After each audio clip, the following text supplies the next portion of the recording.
오늘 우리에게 주시는 하나님의 말씀은 신약 성경 마가복음 10장 17절로부터 22절에 있는 말씀입니다. 신약 성경 71면입니다. 마가복음 10장 17절로부터 봉독합니다. 이 계시의 말씀을 봉독할 때에 살아계신 하나님의 음성을 다 함께 들으실 수 있기를 바랍니다. 예수께서 길에 나가실새 한 사람이 달려와서 꿇어 앉아 묻자오되 선한 선생님이여 내가 무엇을 하여야 영생을 얻으리이까? 예수께서 이르시되 네가 어찌하여 나를 선하다 일컫느냐?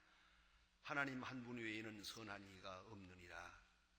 네가 계명을 안 하니 살인하지 말라, 간음하지 말라, 도둑질하지 말라, 거짓 증거하지 말라, 속여 취하지 말라, 네 부모를 공경하라 하였느니라.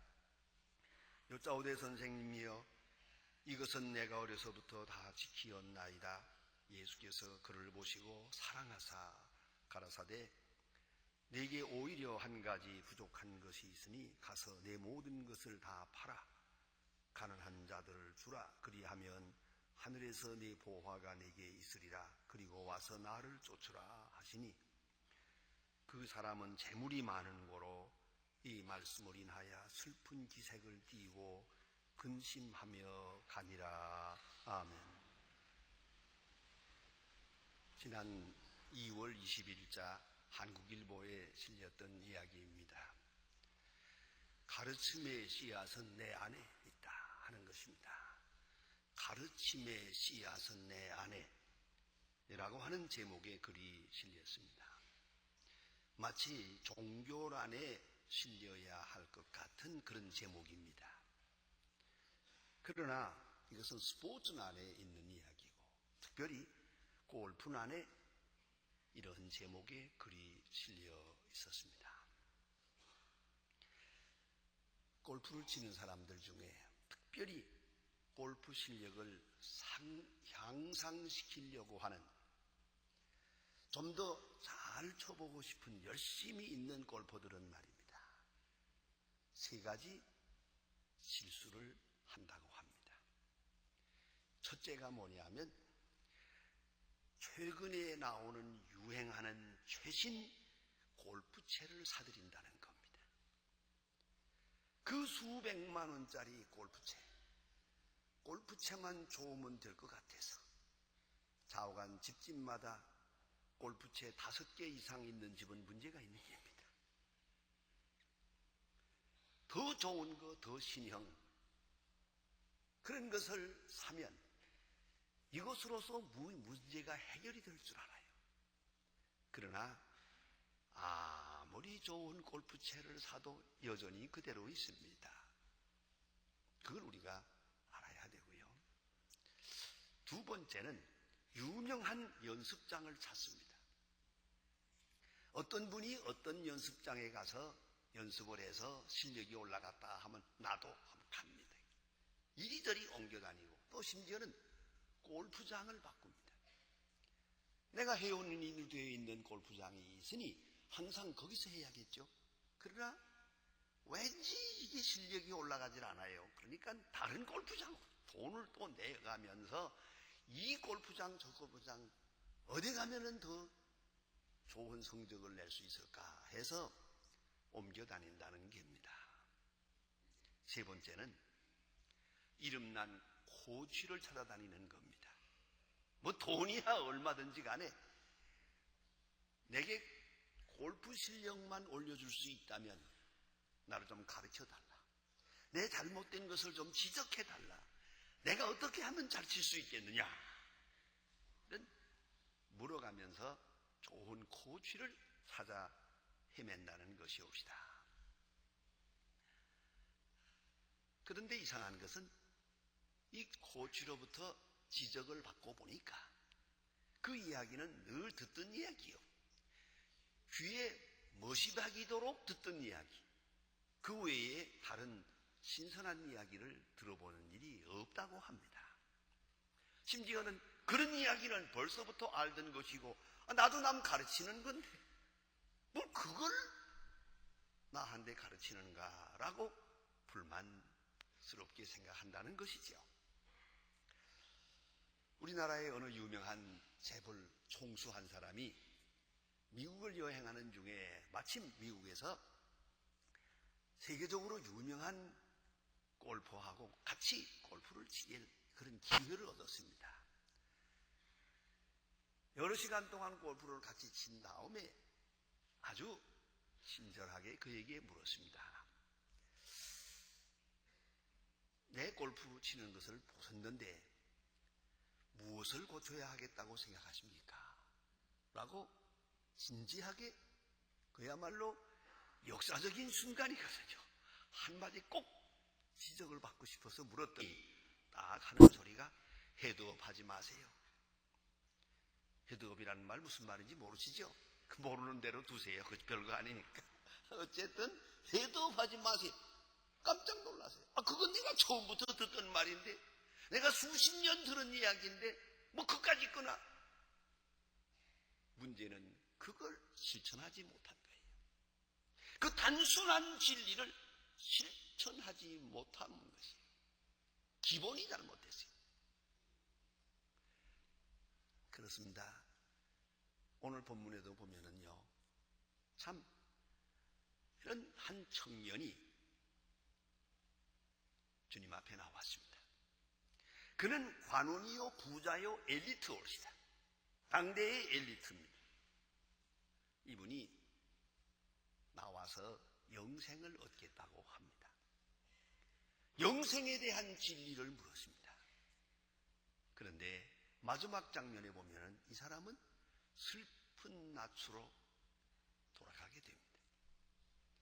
예수님께 실망하고 돌아갑니다. 아니, 자기 자신에 대하여 실망하고 돌아갑니다. 그런 말이 있어요. 돈으로 잘 안 되는 게 두 가지가 있답니다. 하나가 골프가 안 되고요. 둘째가 자녀 교육이 안 된답니다. 돈만 가지고 될 수 있다면 재벌 총수가 제일 잘하겠죠. 그러나 이건 돈으로 되는 게 아니에요. 자녀 교육 돈으로 할 수 있는 게 아니더라고 말입니다. 오늘 이 젊은 사람이 부자예요. 돈으로 할 수 있는 일이라면 문제가 되질 않아요. 그러나 예수님께 나왔다가 그는 영생을 얻지 못하고 슬픈 낯으로 돌아가는 그런 유감스러운 사람이 됐습니다. 이 사람은 영생에 대하여 고민하고 있는 사람입니다. 이런 점에서 이 사람은 아주 훌륭한 사람입니다. 우리 목사로서도 종종 그런 게 있어요. 목사님한테 찾아와서 질문할 때 어떻게 하면 영생을 얻겠습니까? 성경 진리를 묻는다든가 이러면 좋겠는데, 그와는 엉뚱하게도 누구하고 결혼을 할까요? 어떤 사업을 하면 성공할까요? 이 사업을 계약을 할까요? 말까요? 뭐 이런 세속적인 이야기를 이제 묻습니다. 그럴 때 나는 생각합니다. 하고 싶은 말도 한마디 딱 있어요. 잘못 찾아왔습니다. 그렇지만 어떡합니까? 앉아서 이런 얘기 저런 얘기를 이렇게 같이 이야기를 듣고 있을 때마다 이건 아닌데 라고 그런 생각을 합니다. 여러분, 오늘 이 사람은 훌륭한 사람이에요. 예수님께 와서 병 고쳐달라고 하지도 않아요. 그리고 정치 문제로 나오는 것도 아니더라고요.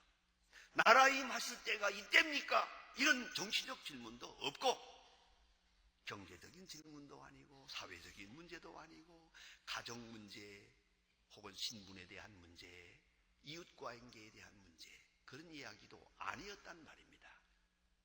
아시는 대로 어떤 사람은 예수님께 와서 형제간에 재산을 나누다가 이걸 해결할 길이 없어서 주님, 이 재산 좀 바로 나누게 해주세요라고 하지 않습니까?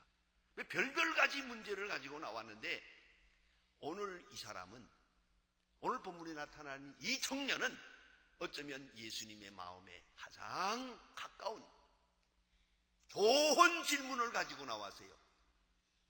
영생의 문제를 가지고 나왔습니다. 적어도 그는 지금 이 신령한 문제에 대해서 고민할 줄 아는 거기까지 그 인격이 높은 수준에 있었다고 생각합니다. 그는 가정교육을 잘 받은 사람이요, 태어나서부터 종교적인 분위기에서 자랐습니다. 그리고 그다음 큰 문제 없이 출세할 수도 있었고 여유 있는 생활을 했습니다. 그러나 그는 고민이 있었습니다. 심각한 고민이 있습니다. 그것이 바로 영생에 대한 것입니다. 영생을 행복이라고 생각해 봅시다. 그는 어느 때부터 부자인지는 모르지만 돈과 함께 살아가면서 돈이 행복을 줄 수 없다는 것 정도는 깨달았습니다. 돈과 영생은 관계가 없다는 걸 알고 있습니다. 돈을 많이 벌어서 행복하지 할 수 있다고 그렇게 생각 안 하는 그 결론은 얻은 것 같습니다. 젊음도 있고 권세도 있습니다. 그러나 이것은 다 지나가는 겁니다. 어느 권세가 오래가는 걸 보았습니까? 그런 거로 이 사람은 생각합니다. 영생의 문제, 영원한 생명의 문제, 즉 미래에 대한 문제에 고민하기 시작했습니다. 궁극적 관심을 가졌습니다. 기쁨도 영생의 문제에 해결이 없다면 기쁜 게 아닙니다. 결혼을 한다는 게 그게 무슨 행복이겠습니까? 출세한들 무슨 행복이겠습니까? 이 세상에 행복이란지 뭡니까? 아무것도 아니라는 걸 알았습니다. 다시 말하면 미래에 대한 문제가 해결이 되어야 됩니다. 종말의 문제, 약속의 문제, 그리고 죽음의 문제의 해결을 보아야 하겠다고 생각했습니다. 여러분, 죽음의 시간은 점점 가까이 다가오고 있습니다. 내가 믿거나 말거나 바라거나 바라지 않거나 죽음은 다가오고 있습니다. 이제 다가오고 있는 이 죽음의 문제에 대한 바른 해답지 못한다면 무슨 문제가 있겠습니까?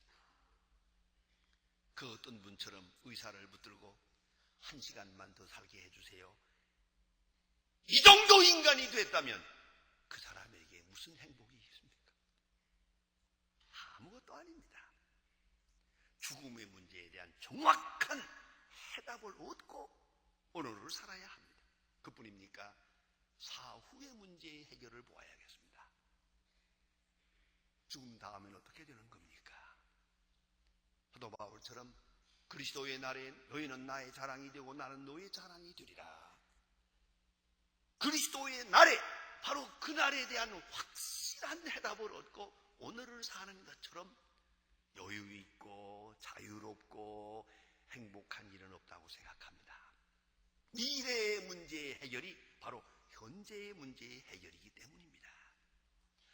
저 장래 문제를 해결하고 내세 문제를 해결하고 나서야 오늘의 사실은 밥 한 그릇도 맛있게 먹을 수가 있고 한순간에 웃음도 웃음이 될 수 있는 겁니다. 웃을 일이 뭐 있습니까? 개그맨의 개그를 들으면서 웃는 것이 무슨 의미가 있습니까? 영생의 문제의 해결이 없이는 돈도 가정도 명예도 아무 소용이 없다는 걸 이 청년은 알고 있었습니다. 그래서 와서 묻게 되는 겁니다. 그런데 질문에 문제가 있습니다. 무엇을 하여야 영생을 얻겠습니까? 무엇을 행하여야 되겠습니까? 하는 말입니다. 다시 말하면 율법적인 질문을 하고 있습니다. 행위에 대한 질문을 하고 있습니다. 믿음에 대한 질문이 아니고 행위에 대한 질문이요. 율법적 질문이야. 그는 은혜에 대한 질문을 못하고 있습니다. 이스라엘 사람으로서 율법을 지키고 미시나를 따라서 자기 나름대로 바로 살아보려고 애썼습니다. 오늘 성경 말씀에 나는 어렸을 때부터 율법을 지켰나이다 라고 말합니다. 바로 그 문제가 있는 겁니다. 율법을 정말 지켰을까요? 부자이기 때문에 이 상대적 평가에서 자기는 율법을 지켰었다고 지금 교만하게 생각하고 있습니다. 생각해 보세요. 어리석은 사람은 최선을 다했다고 생각하는 것입니다. 여러분, 최선을 다할 수 있는 겁니까? 최선을 다했다고 할 수 있는 겁니까? 최선을 다하고 모자라서 예수님 앞에 와서 이제 또 무엇을 해야 영생을 얻겠습니까? 라고 질문할 수 있는 것이냐고요. 이 얼마나 어리석은 사람입니까? 그래서 예수님이 딱 한마디 하십니다. 한 가지 부족한 것이 있다. 그가 늘 듣던 말입니다. 살인하지 말라, 간음하지 말라, 도둑질하지 말라. 그 율법에 대한 이야기 다 알던 얘기 아닙니까? 이걸 다 지켰습니다라고 말할 때 저와 한 가지 부족한 것이 있다. 부족한 것을 알아야 됩니다. 여러분, 나의 부족이 뭡니까? 다시 운동선수 얘기할까요? 운동을 하는 사람은 현장에 설 때마다 나의 부족을 알아야 됩니다. 내 실수하기 좋은, 내가 잘못되기 쉬운 허점, 나의 약점을 한 번 더 마음에 새겨야 됩니다. 이것이 나의 약점이다 생각하고 임해야 됩니다. 잘한 일, 어제 잘된 일, 어제 좋았던 성적, 그건 잊어버리는 게 좋습니다. 나의 부족한 것, 나의 허물, 중요한 그걸 알아야 됩니다.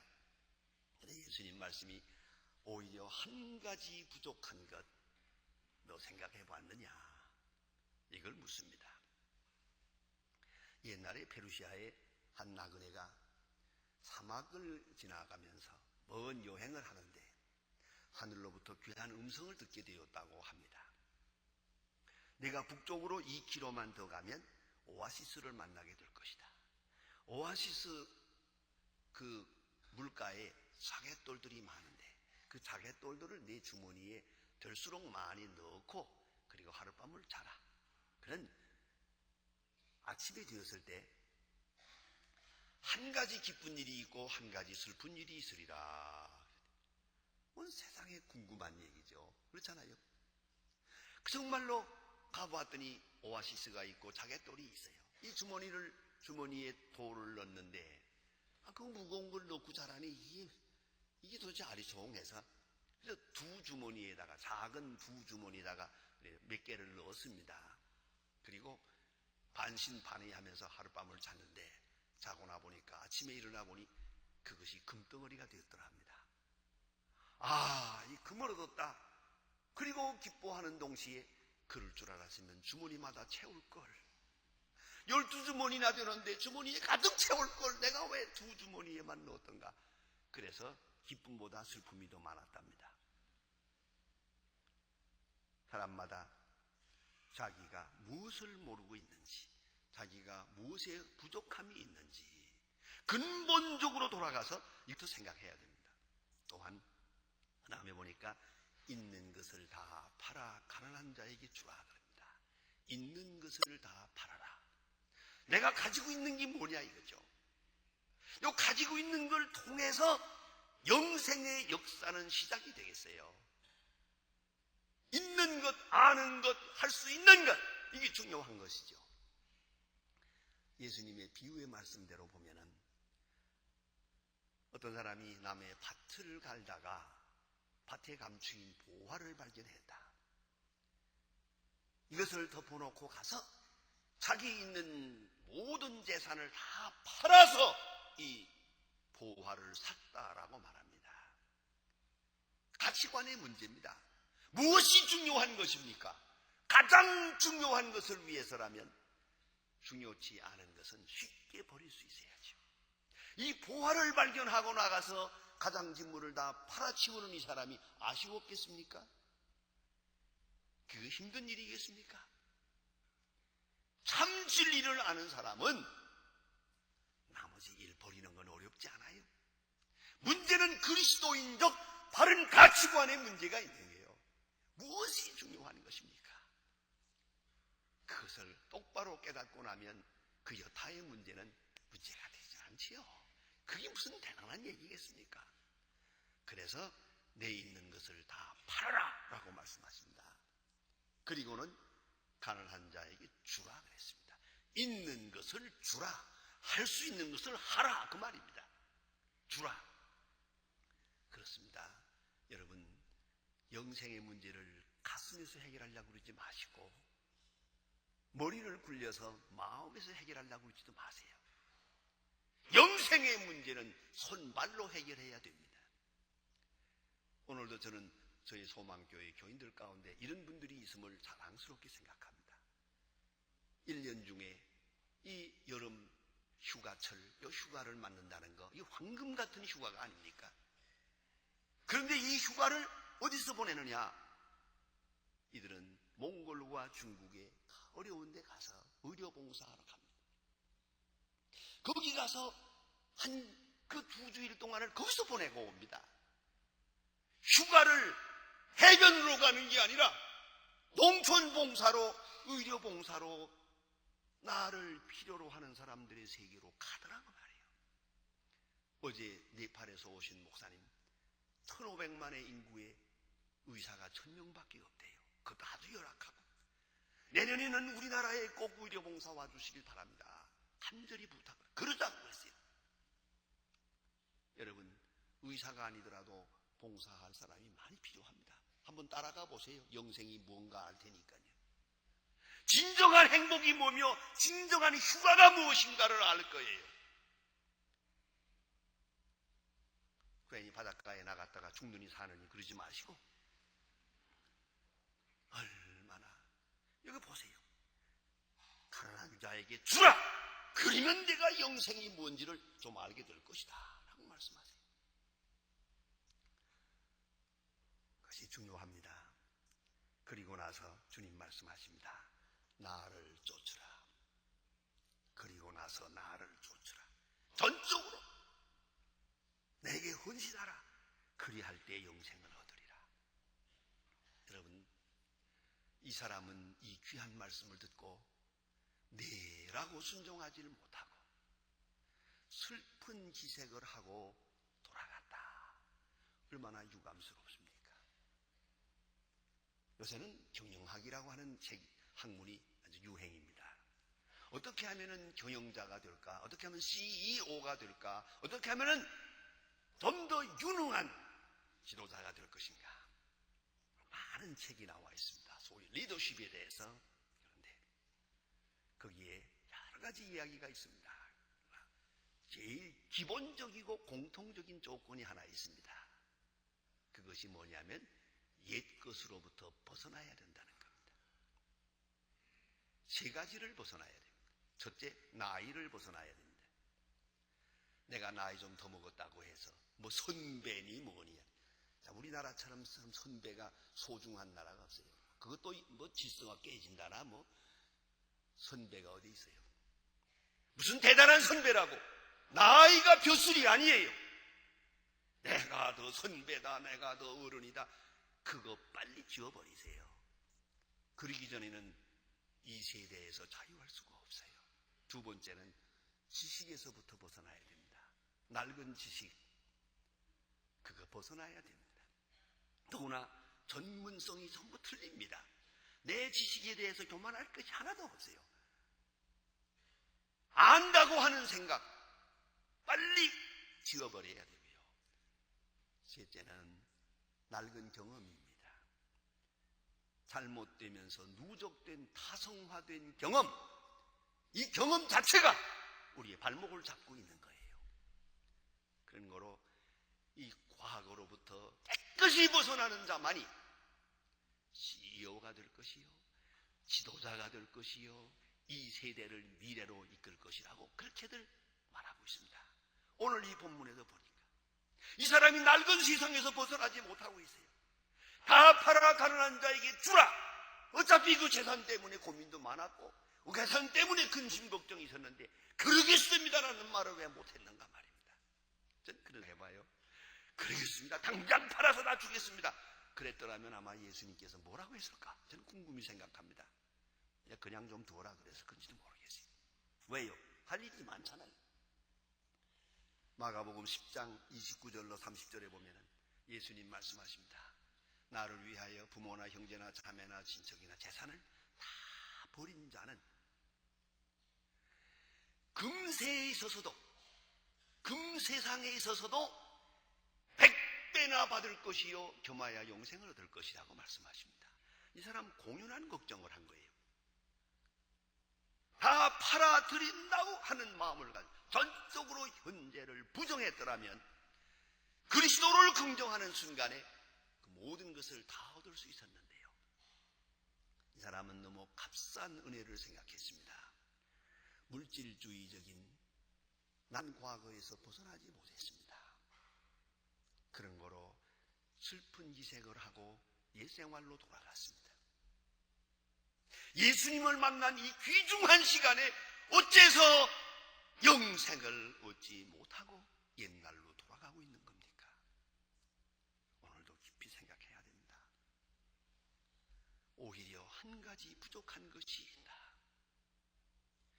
팔아서 가난한 자에게 주고 행동으로 옮기고 나를 쫓으라.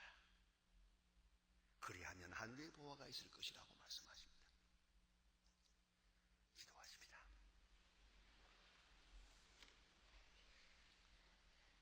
하나님 아버지, 수없는 시간 말씀을 듣고 깨달았지만은 실천하지 못하며 영생을 생각하고 있으나 혹은 그리워하면서도 영생을 누리며 살지 못하는 저희를 불쌍히 여겨 주시옵소서. 저 젊은 율법사가 슬픈 낯으로 돌아간 것 같은 유감된 심령이 없게 하여 주시옵소서. 우리에게 말씀하시는 대로 순종하며 주께서 감동하시는 대로 헌신하면서 영생을 지향하고 영생을 바라보며 영생을 확인하며 그 영생을 오늘도 누리며 살아가게 하여 주시옵소서. 예수님의 이름으로 기도합니다.